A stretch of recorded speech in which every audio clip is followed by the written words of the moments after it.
বৌদি, আপনার ঘর না রেডি হয়ে গেছে, চলুন আপনি। এই নাও, পরে নিও আর সাবধানে রেখো।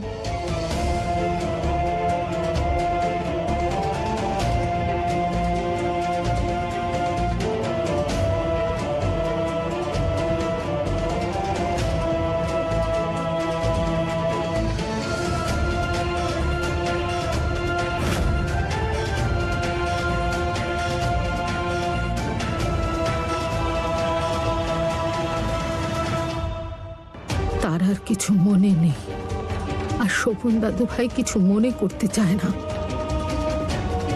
এভাবে শোভন দাদু ভাই আর ফুল বৌমার সম্পর্কে বাধা সৃষ্টি হবে মনে হয়।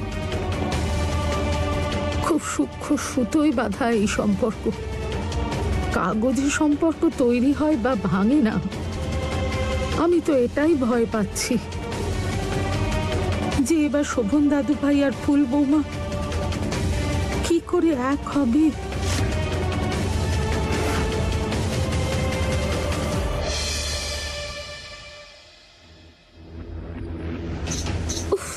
এই যে কোথা থেকে এলো, আর এমন অবস্থায় এসেছে, কে জানে কোন নতুন ঝড় এবার কি হবে কে জানে। আরে হে উপরওয়ালা, ও তো শোভন দাদা বাবুর ঘরের দিকে এন্ট্রি করছে। তাড়াতাড়ি যা ছন্দ।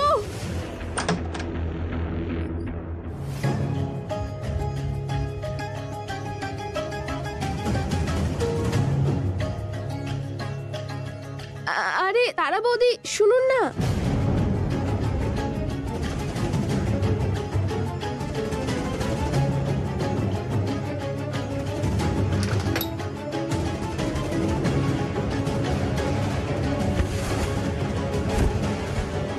এগুলো এগুলো কার শাড়ি আমার আলমারিতে রেখেছো? কে থাকে এখানে? কার কাপড় এগুলো?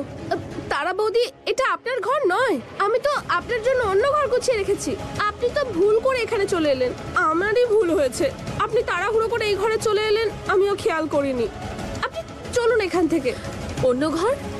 আমি অন্য ঘরে কেন থাকবো? এটা তো আমার ঘর। শোভন যখন এখানে থাকে আমি আলাদা থাকবো কেন? এটা আমাদের ঘর, আমি শোভনের স্ত্রী। তো কার এত বড় সাহস যে নিজের কাপড় আমার আলমারিতে এসে রাখে? কে সে? বলো।